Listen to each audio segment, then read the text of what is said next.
Welcome to the Generation Fit Podcast. I'm Coach Chris, my co-host is Coach Brett, Coach Ball. Together, we have helped hundreds of corporate desk-working men get into the best shape of their lives. Today, we talked about men's mental health, our takes on where the future is going, and what to do about it. Enjoy. So today is more of a special episode, not necessarily pertaining to teaching you guys fitness, but more so being it that it is Men's Mental Health Month. And I think now it's just like glorified, to be fair.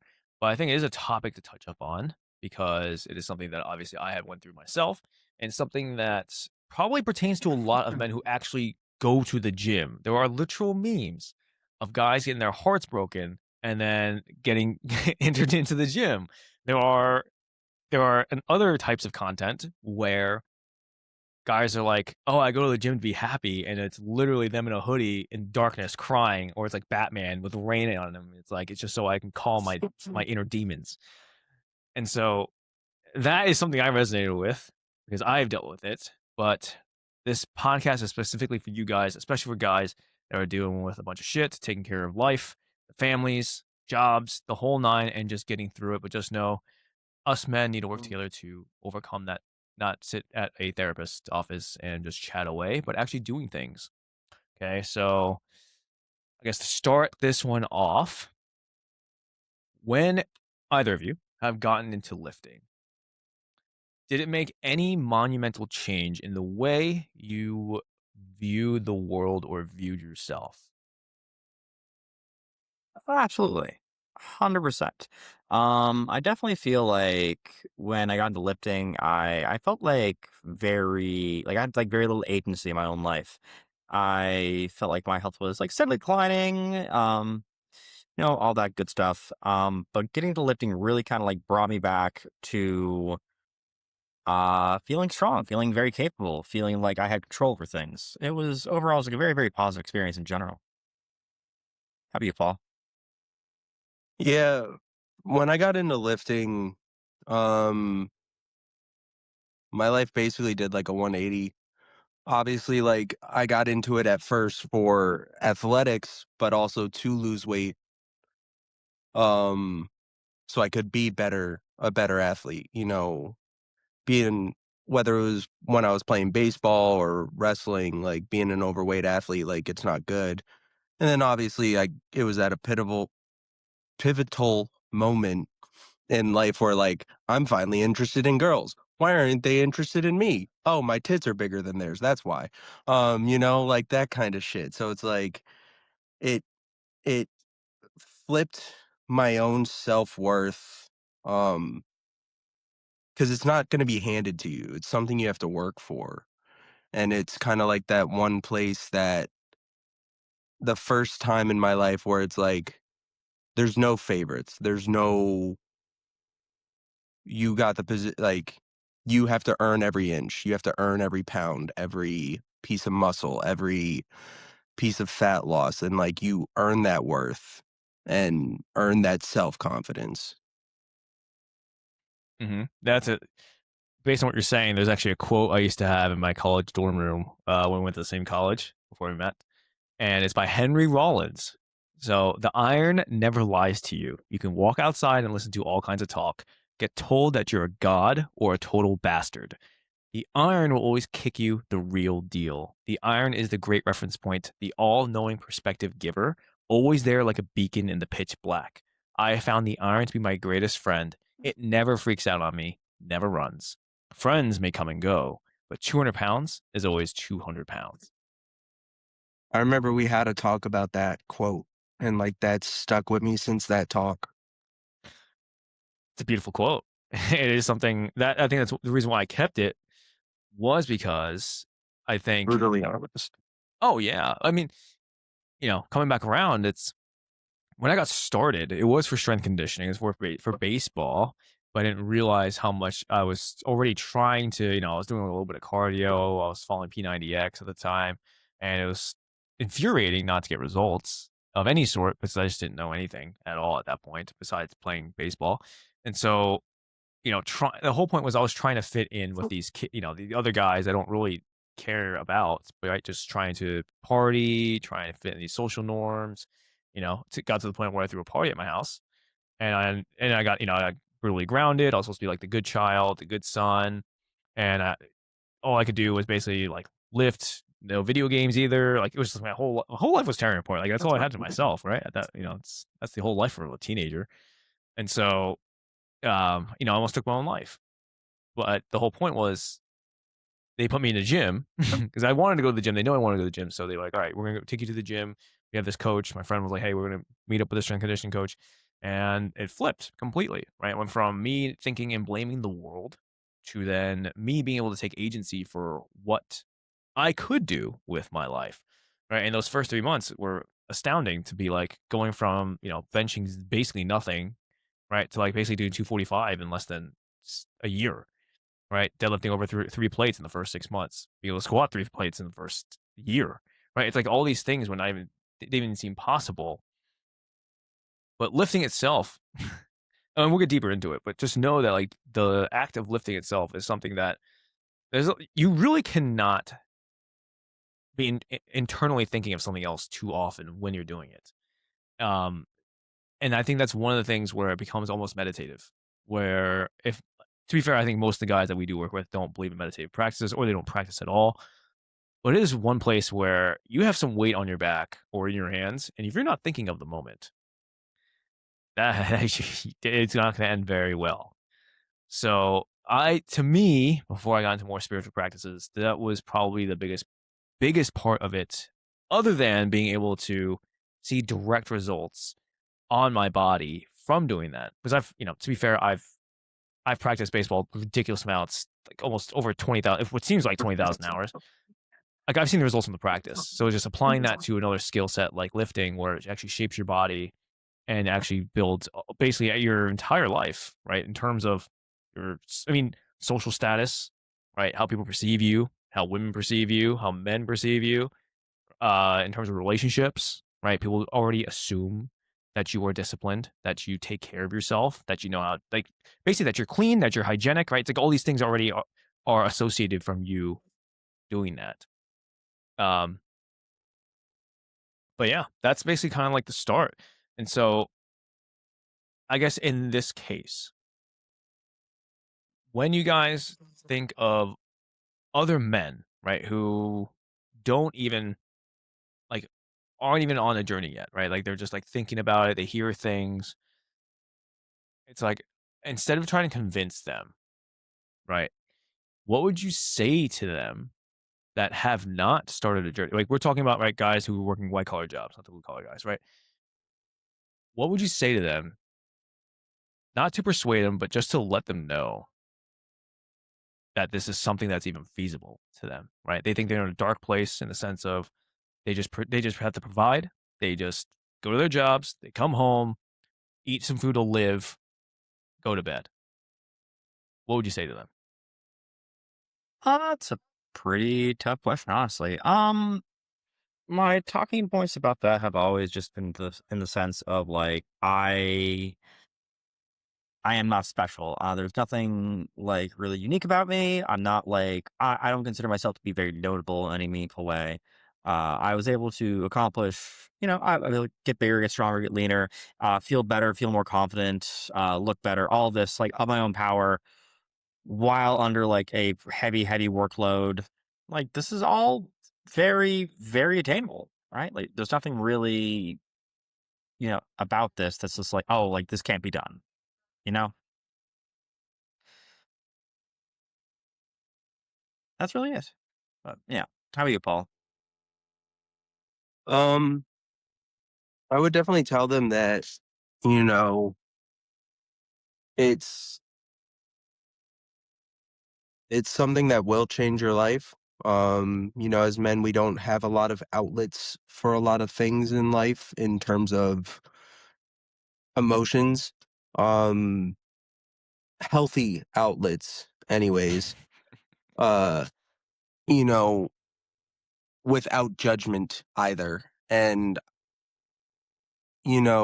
as gimmicky of a place as it is, their slogan of a judgment free zone, it really is that. for all gyms. You know, everyone's got their own shit, and nobody's like judging you for starting it being your first week or your 100th week, you know. It's a place where we're all on an equal playing field of we're all struggling to move the weight, we're all trying to get better. And it's a great place that like if you had a shitty week or life's just kicking you in the ass, it's a place that you can deal with that mentally, or for 2 weeks or 2 hours or an hour of the day, escape from the busyness and chaos that is your life and just kind of go off in your own little zone and that be your place. Um, I know myself, I've used it for both. So, you know, there's some days that I flip my hat around and cover my face, and it's like, you know, you're fighting back tears, but you're getting through the weights and you're taking that emotion out on the weights. Or there's days that, like, you know, I've been in the gym with both of you. Like, I'm a goofy ass dude. I'm always going around, goofing around. But, like, there's some days I don't want to talk to anybody because that week's just fucking kicking my ass. And I'm like, you know, you just need to take it out on something else and escape for a little bit. So it's like, yo, I'll talk to you in an hour, but like, this is my time. That's your time, you know? Especially a lot of you guys being hardworking men, having those families. When you go home, a lot of times you don't have a place to go off for yourself. You know, you want to spend time with your family. That 1 hour in the gym, that's your time. Mhm. Yeah, that's that's something I actually brought up before, was a men's third place, in one of my shorts. But it is very true. Psychologically, when you take men and you put them through therapy, they do not get the same results as women. And when you look at how men and women negotiate and talk through things, men need to be doing something physically with somebody. So whether it is, I mean, as simple as drinking at a bar watching TV, and as cliche as a golf match, right? Playing golf with your buddies, hence where a lot of business deals are made. It's because men are wired to be doing something while talking because we're not supposed to just share our feelings in a chair, laying down, talking to a therapist. So I brought it up earlier. And so one of the big things that really got me fired up when I was younger was actually fighting against Rage Against the Machine. Uh, but more so that I was infuriated with the school system. I was so pissed off because I was a kid with, I mean, I was eating freaking Pop Tarts and shit that was probably didn't help. I might as well have been diagnosed with something. But we couldn't sit still. I literally could not. And we were always told to be more obedient, be more less thinking for yourself. And that used to really piss me off. And I think what really fueled me later was kind of like the same portion of it was I really believe men need a physical outlet of some sort. And I know I've played sports. Like a lot of my clients did not, right? They're more like kind of like the nerdier types. Whether it's like by sports nerds or comic book, anime, whatever. But the whole point is that a lot of them weren't already physical, except for maybe some middle school, high school sports, and not at a very competitive level.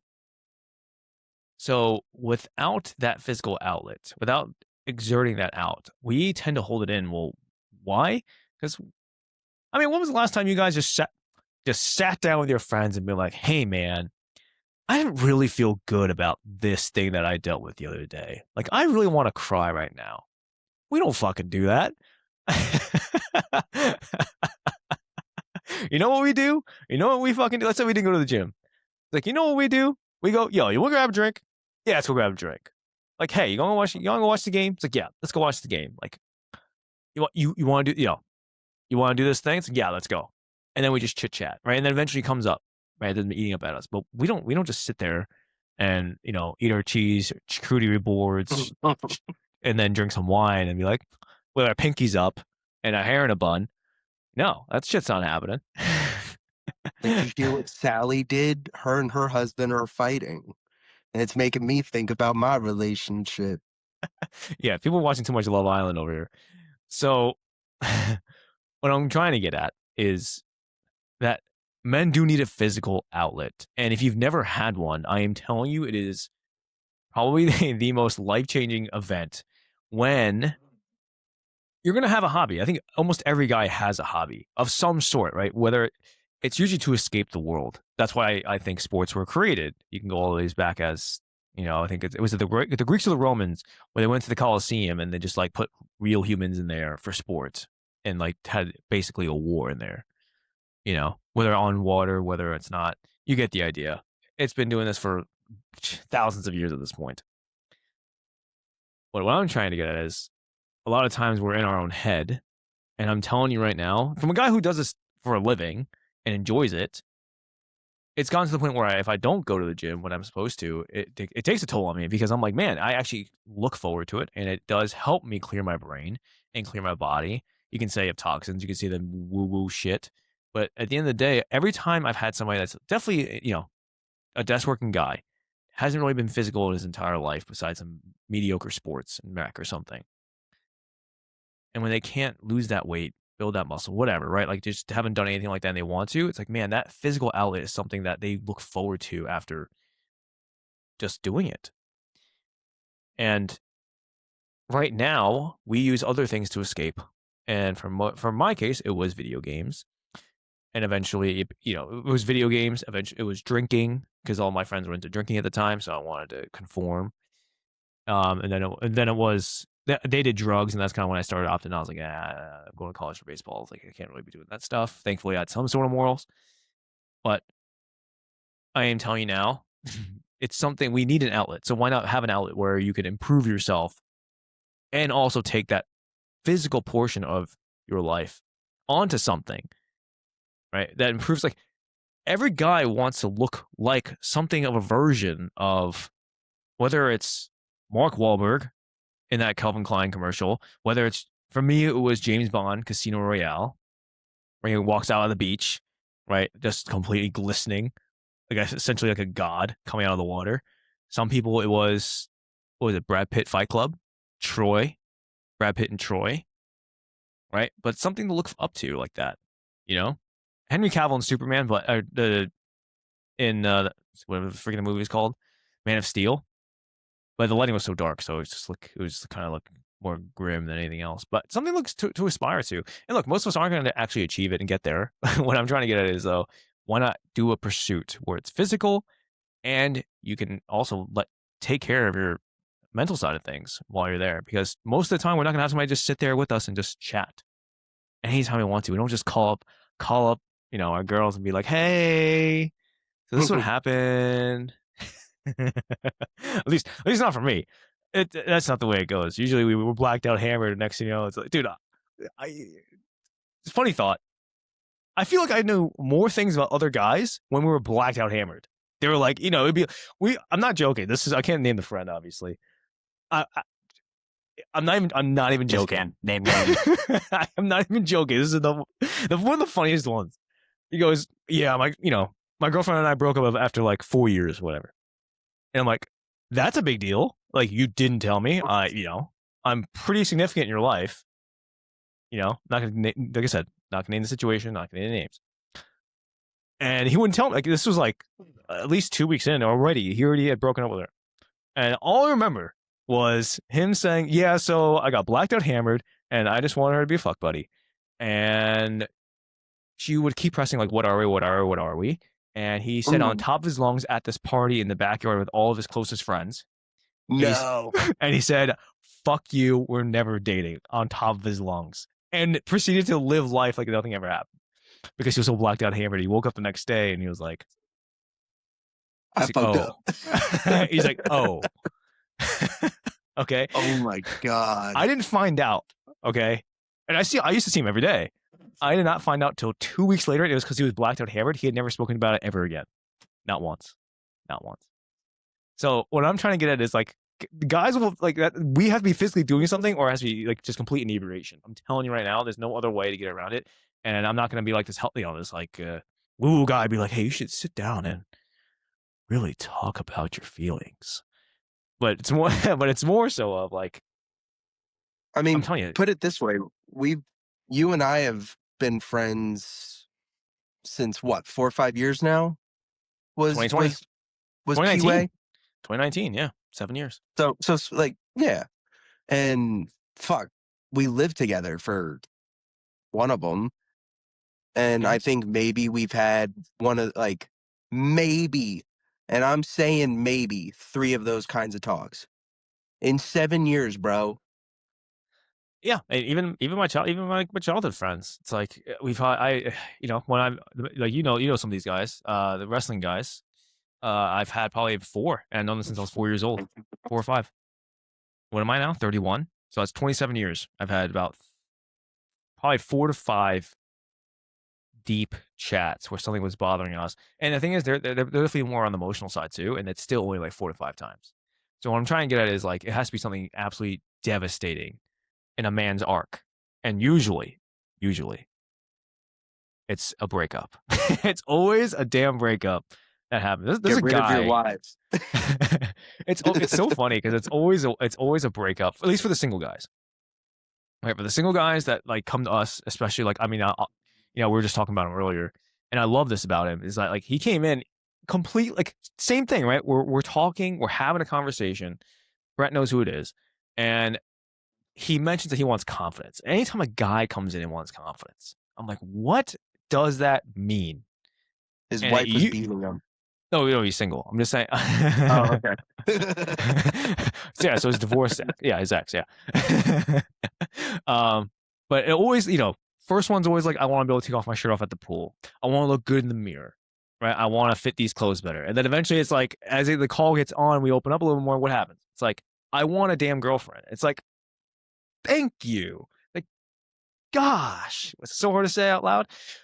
But what I'm trying to get at is like it's always like onions got to be peeled back before we even get to the actual root of it. So just imagine us trying to do that sober, and like that usually does not happen. And you Um, know what I think a lot of that comes from is like we've always been taught that, as men, you have to give something of value to be worth something or valued. Like you either have to be the provider of money, provider of protection, all this stuff. Like you have to give something.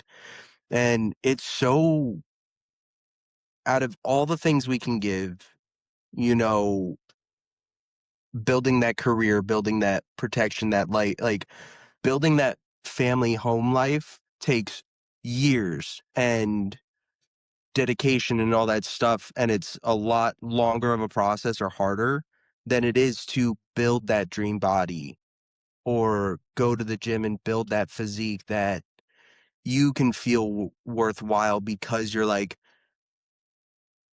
lack of a better term, you're the eye candy, like you're the desired one. It's easier to build that body to be the desired one and hold that kind of value, that physical value, than it is the other sources of value of like money, finances, home, whatever. yeah, social status network. Yeah, And I think as a man, when you run into snags in those journeys, that hits your mental health like devastatingly, like fucking nuke bomb to it. Like, um, where instead in the gym, you fail one week, shit. All right, I had 3 pieces of cake rather than 1. You know, you know, like my mom's cake is famous, so like, she dropped off a couple slices, like I can't just let them go to waste. And but it's easier to bounce back from that than it's like bouncing back from not getting the promotion or, getting laid off or your business is slow that week or month or whatever. It's easier to bounce back from a rough week on a diet than it is that and hold that self-valued mindset. You're like, even though I fucked up on that piece of cake, I'm still a fucking the next Arnold Schwarzenegger. So like to the extreme, obviously. But what do you mean? You can't just lift and become Arnold right away? I wish. I mean, you can have the accent. That's all you really need. This is very Bro, my true. Wait, you're not. my Wait, you're not Arnold? Oh my god. I was elected to lead, not to Say. read. See, uncanny resemblance. Um, Honestly, my favorite Arnold clip to spin off of that for a hot second is one of his old movies where he's like, "Promise not to laugh," and the girl's like begging him to do his like poses, his like bodybuilder poses, and it's just like him going like, and then like the girl just can't help but laugh because if you think about it, it's a funny fucking pose and a face, and then he's like, "Stop laughing," This is a very one of his first movies. I remember seeing clips of that. Yeah, yeah, yeah. and he fucking strangles her to death for it. Oh my god, Yeah, and it's like shakes her like a baby and snaps her neck. I'm like, yo. yeah, this is like the '80s movie that he got into or something. From what I remember, or like early Yo. '70s. Oh Um, my god. but I That'd be like somebody laughing at me for magic cards. Throw them at their eye. It's true. It's true. But you know, it's funny. I was what I was really thinking about too was um a couple guys. So a couple guy, one guy just onboarded, but like also one of Brett's clients directly. I think it's kind of like the same thing. Like he didn't really mention this on the calls, but I think it's a sense of community. And I think one of the first times in history where a lot of us didn't really get to meet or have friends in person, and we also got used to having only online interactions. So in our modern age, it's like Discord. Maybe back in like the early 2000s, it was like Xbox Live, PlayStation Network, and or maybe like AIM if you're a little bit older than that. But I think the sense of community is now something that's going to need to be built. I think men need men need to be one with another group of men that are generally like-minded, or at least in a hierarchy sense, where they know they belong and also can grow. I truly believe that, and I think a lot of the sense right now is because you work with a lot more guys that were, like I said, just a little bit nerdier on average, and a lot of them have, like, let's say, like this closer group of friends, maybe at most, but outside of that, there's nothing that's really growing them or challenging them. Nice beard. You're welcome. I was fixing something. And so I think a lot of the times it's when we have no other feedback loop other than your friends giving you the cheerleader effect, right? I think it's called the woo woo girls or whatever, where they just cheer everything that you do. Woo! Take off our tops, spin it around, and then take some body shots off them. The I think that's what's happening right now. I think a lot of guys are just like, dude, I just need somebody to actually just tell me what to freaking do. Because at this point, I'm currently sitting here not in the shape that I want to be, not in the mental place I want to be, not in the career. I want to be getting promoted. I want to be doing all these things, yet I'm not achieving that. And it's such a shame because I think, I mean, the internal driver, I mean, think this out loud. Like, what do you guys think is like probably the biggest internal drivers of man? Like, one for me, and this is something I was a fault of, was just purely women. I just wanted to have the most attractive girls, not one, multiples. And that was something it was lust, obviously, as the sin, as one of those, but that was the biggest driver, for me. It's like, what are some other ones that you guys can think of? I mean, that's like a lot of times that's the biggest one. But I feel like as you get older, it shifts to, I want to be there for my kids. I want to be able to play with my kids. It becomes more family driven than lust driven. Legacy. But Yeah. yes, but the the denominating factor is that it's not for us personally, it's for us to be there for others in a sense. Yeah. Yeah. Yeah. To be able to take care of oneself is to be able to take care of others. Exactly.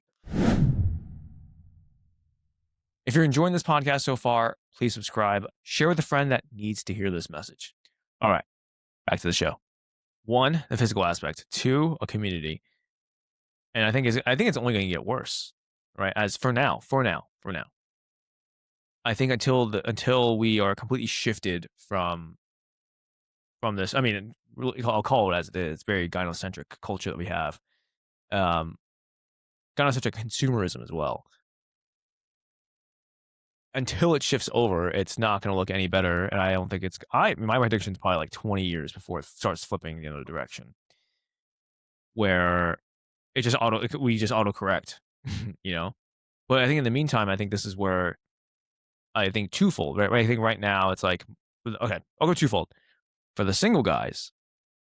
Right now, you're in a market where you're competing with celebrities texting your girl, your local girl. It's true, it happens. Good luck. Okay, so you're in the same pool of competition. Hard to win.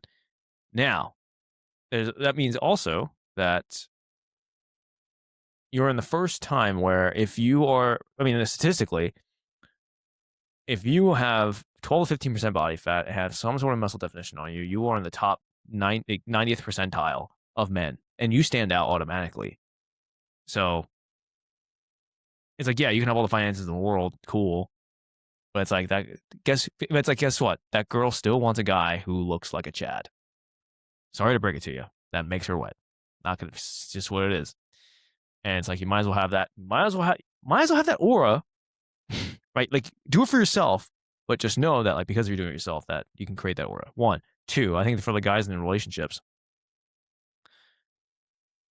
it's like to stay within you know, your wife, your girlfriend, whatever it is. It's like it's a sad reality that we are now in over 50% divorce rates. That's wild. Over. And then also like I think it's like 80 to 90% initiated by women. And so I mean you can break it down to two things, but I think the basic premise of one side is that the women are one, bored sexually, or two, don't find you physically attractive. You were just providing.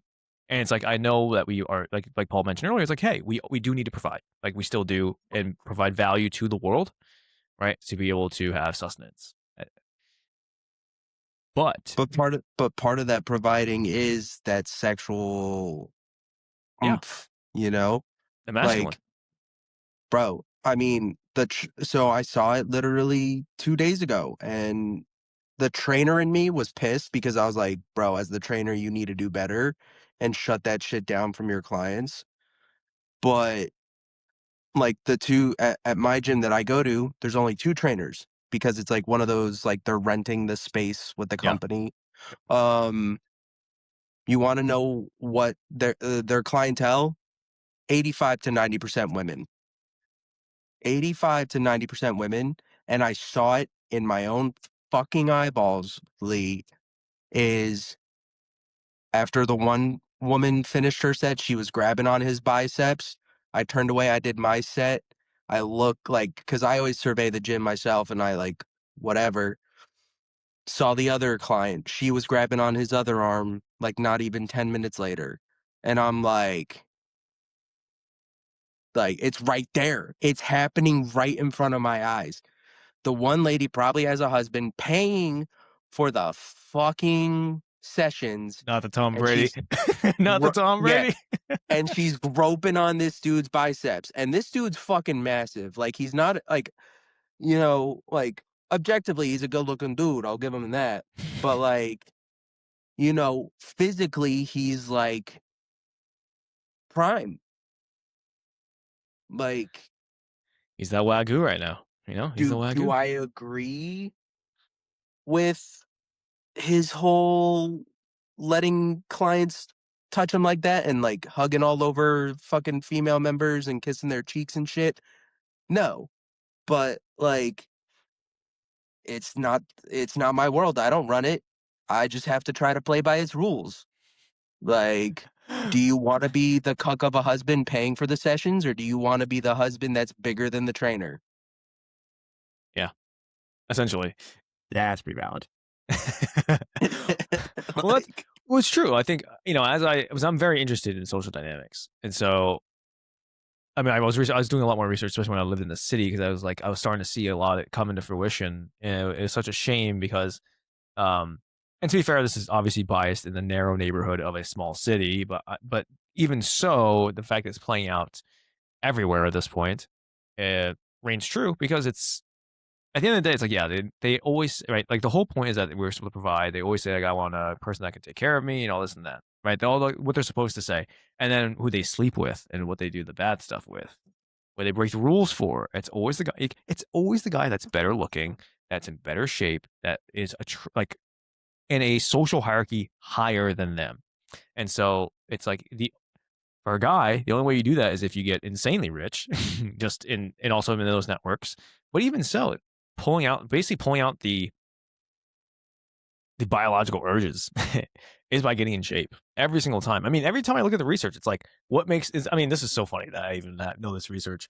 Basically, it's like what was the most predictable asset to make a woman orgasm? It wasn't even skill level. It was just that you have a V taper. Do you know that?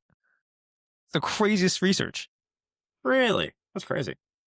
Yeah, out of all the physical elements, it was not even skill. That is insane. That they were just like, if this guy had a V taper, which obviously, I mean, it just tells you how lean that guy is.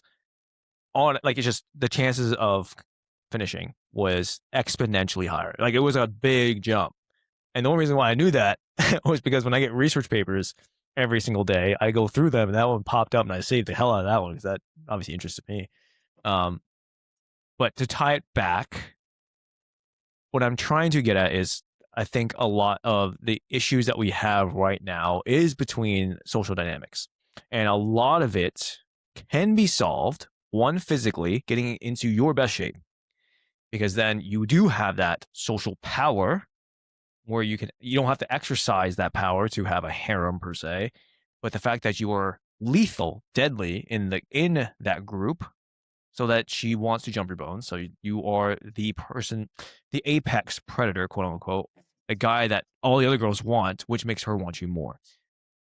Whether you're single, whether you're partner, doesn't really matter. The whole point is that they want somebody that they can't have, and they want to make sure that they have the top alpha dude. And I'm not talking like what you hear, like, I don't know, like Andrew Tate's like kind of like the guy that comes to mind, every guy's mind right now when they're like, because he's been saying that word nonstop about himself.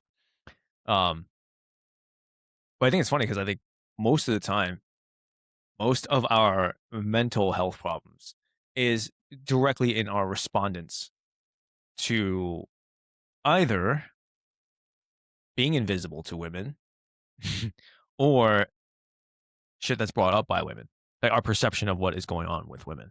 I think really think it's those two things, and then which tie into, like, for example, finances, right? Not being able to provide, having a good job, whatever, and then also like basically networking, social status, right? Having basically, like, for example, this is more the single stuff, right? And then if you it's more the family stuff, it's more of like single stuff is having the car, having the place, the lifestyle. For more of the family stuff, it's more of like you're just not that guy that, like, can take care of yourself. Like, sure, you put money on the table, food on the table, but like you could barely breathe while walking around, going up a staircase. Your kids are running around, right? There's no legacy. You're just not there. Like, you're just a rich guy who just, like, throws away money, and like that's basically it. You're just that guy. You show up to the games and, like, you can't even move, which is such a shame because like the sad part is, like, half, like, when I go to this, I mean, I play in a softball league, and it's like 99% of the guys are. I mean, they're probably blue collar around here, but it's like, yeah, they're in that spot, you know. And like, of course, I'm not over here like, hey, fat ass, get your shit together. Imagine But a you beer could league. be. Imagine I Maybe could be you in a beer should be. league. Yeah, maybe you should be. I should be in a beer league, and be like, yo, fat ass. Um, Do you want me to hit a homer with your wife like I do the softball? Get in shape, bitch.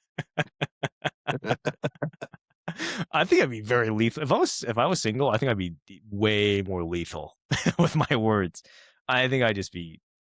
I mean, the whole point is, like, I think of myself as like almost like a fencer. Like, it's just like I will point like a sharp, just one spot, like just enough. Like, and what I think right now, what gets attention right now is like the shotgun approach, where it's like, they'll say the most blasphemous thing, and then just like boom right to the face, and that's what, like, blows up on social media. Whereas I'll just be like, for like, what's something, anything contentious right now, and that could be as simple as, I think I brought up before, is like, I think all female superheroes are generally worthless right now because we're all feeding the matriarchy, because men are the ones that are watching all the superhero movies in general, or TV shows, because they're most of the time guys watch it because they are basically hot. It's really what it is. I'm just gonna say it as it is. That's like 80% of the guy population, unless they have a really cool story. There's really no. There's like no other two. Like, who the hell's like who the hell? What is like Supergirl's arc besides the fact that she also survived that spaceship descending and she It's split off. from what I've seen, uh it's about her dog being poisoned and she has to save him. Oh, this is John Wick. Yeah, so Crypto's her dog and he gets hit by some type of some mercenaries fucking uh whatchamacallit, like bullet or dart or whatever, and it hurts the dog instead of her or something. So she has to now race through the movie to get the antidote and take the guy out.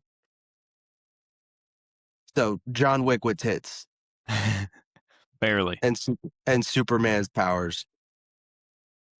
Yeah. Well, that's the movie, but I'm just saying. But I'm just saying in general. Like you think, when you think of these, like of Oh, these, like her as a character? Yeah, no, she's just Superman with tits.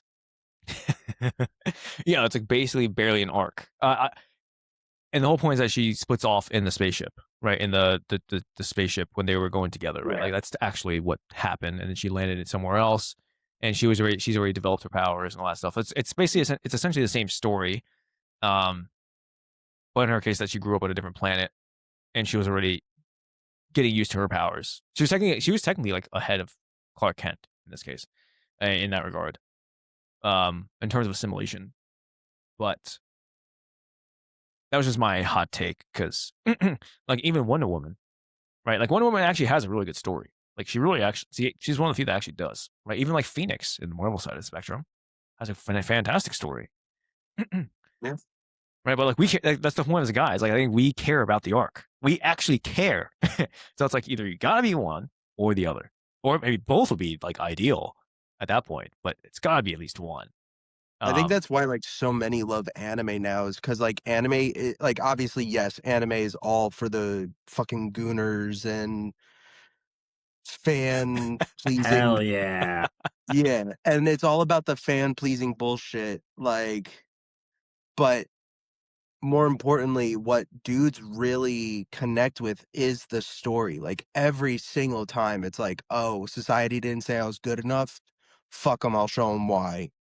It was never. Yeah, it's always that. Or it's like, "Oh, I'm weak now. Let me put in that work and I'm gonna be the strongest. I'm gonna be the best. I'm gonna, whatever universe they're in." So, Now, question: this is within the same realm, but do you think? Because I don't think there's no right or wrong answer here. You have two hypotheses. You have one saying that because of the physical environment that we're in, microplastics, the food that we eat, that we have the lowest testosterone ever recorded in history. mhm. One, two. Well, I believe it's both, but like, which one would you deem more? Two are social hierarchies. This is the first time also in human history, where the majority of the Western world is not providing for women on the average. Think about that. Think about that twofold. So, because we do not have the provisions, right? Because they are sufficient in this point, that we It's as taking a men, little part of our purpose. yes. So, out of those two, if you were to isolate one of them, which one do you think has the bigger impact in the reason why we have lower testosterone and lower drive? Hence, why we have this damn podcast to tell freaking guys to get their shit together with lifting to boost their testosterone. But anyways, I digress. Before I get angry. Lee angry. Before I get fired Oh, up. um, I mean, obviously, I really do think it's more of the. So, I think you're right. It's both. However, obviously, if we're saying one over the other, I do think it's whatever we've been doing to our fucking food over the past X amount of decades has been a bigger impact. However, in terms of actual levels and hormones and all that shit, however, on the mental side, which the mental side can play a big role in like ED and all this shit and all that testosterone of you not feeling like a man. I do on the feel on the mental side, which the brain's a powerful fucking drug, not gonna lie. You know, it is the more females taking over a manlier role, us losing the ability to provide as much, because them stepping up into bigger roles is also causing us to um now have to work even harder to provide for them, which just creates this fucking horrible cycle because then they're going to try to be on our level again, if not better, and then it's like we have to go bigger. um but I do think it is both. Um, I kind of like where you're going with that in a sense. I don't think that it necessarily determines that we need to work harder. Uh, but I think what it does do when women take on these more powerful roles is that like we as men are sort of like losing our purpose. So rather than like us being the providers, we bring home, we make the money what they do. They have to handle homestead, which I'm totally fine, like diverging from that. That's whatever. It's like that was kind of for the longest time all that we were as men is we were the people, we were the ones that like we made our living. We're the ones that the reason we had a house, had a family, how could afford all these nice things, whatever, and they took care of it. And that was like, you know, but without that, we kind of like they can do all that themselves. So like what are we now besides just like, father figures, you know? It's tough. That's I think this is one of the things that I sit on because I think I've done like the whole point is I think I've done the route mentally with this in the sense of like I have felt lost when I was when I was very, very starting off and felt lost for many years because basically I just didn't like basically I was just being invisible to women. And then when I had the opportunity to be on the other side of the spectrum, it basically just showed me the dark, like basically the dark psychology of the other side. We had that podcast already. But I think the sad part is it's because since they date hierarchically across and up, it's like since they're on the average a lot higher than men in every way, shape, and form in terms of getting a degree, making I mean, the affirmative action, right? All these jobs, all these companies were hiring women over men because they were just a woman versus skill level, competency. And so now I think we have the biggest discrepancy right now of like men just checking out. I think that's why the black pill was invented, right? The Because the guys are like, we're just checking out of life. Like I'd rather just do my job, never talk to a woman in my life, and then go home. The Like that black was pill. yeah. So the red pill is like you understand like what true female psychology meaning like she'll still bang the Chad, then then she'll eventually have a high body count, and then eventually find a cuck that will just take her for who she is, and then you get divorced because like she still dreams of the cuck. That's the red pill. The black pill is I'm done. Like I am done. I'm out. I don't even want to play this game anymore. Right? I don't even want to be in the Mm. game. I'm done with life. Right? I'm just gonna work, make my money, play my games, do my hobbies, whatever, retire. I'm not even joking. Like that is essentially the premise of the black pill. It's like giving up life. And I think I mean, this is like goes to the tinfoil hat, but like you want to destroy society structurally, you take away family, you take a purpose away from a man, and you have men that cannot strong enough to fight. I think my tinfoil hat is how to destroy a society structurally is completely to destroy the family. Basically, destroy the purpose of man. Basically, be set it up to where the man isn't physically capable to fight back, and also give them no purpose to stand on. Is how you would destroy an entire country from the inside out. And it is the smartest thing I've ever seen happen. That is my tinfoil hat theory. It's not mine, but it's one I believe in because well, let's put it this way. If you had a bunch of guys who had families to die for and also were jacked, no government is gonna ever come to you and be like, yo, I'm gonna like this is our house now. And then we're gonna be like, fuck no. You see these guns? Literally. Like all these guns, I can fight back. But right now, there's none. This is just like more of like a big global political view of the world. But I think something to say here with the black pill tie in here is, yeah, when you don't have anything to fight for, and then the gap to achieve even to a point where like you want to be socially desired, or have that respect, or you know be the guy that can actually take care of his family, and have it all together. It's like I think the whole point is that now it's just further, but that journey is more rewarding more than ever.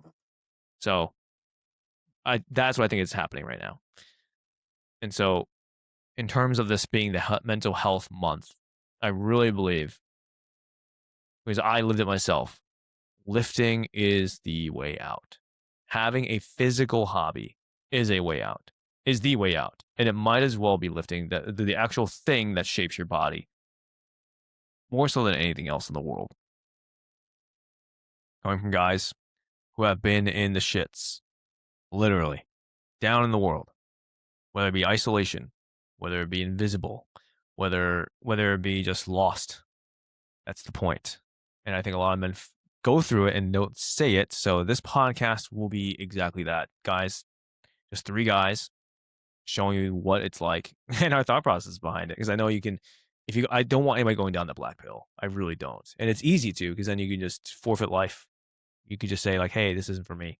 I don't want to make even more money, right? I don't want to be the guy that does everything. It's like, well, right now we have to be those guys. We have to do 2x the work, but that 2x the work will give us the bigger payout.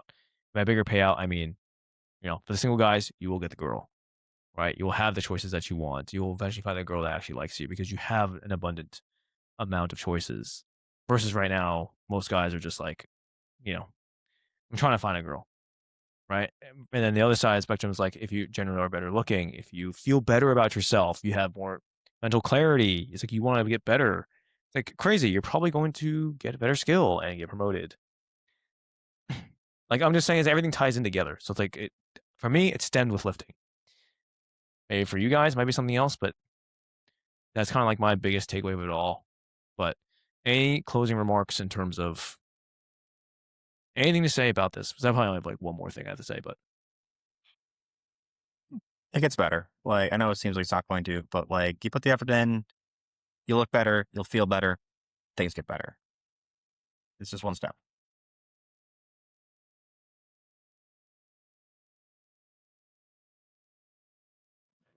anything, Paul?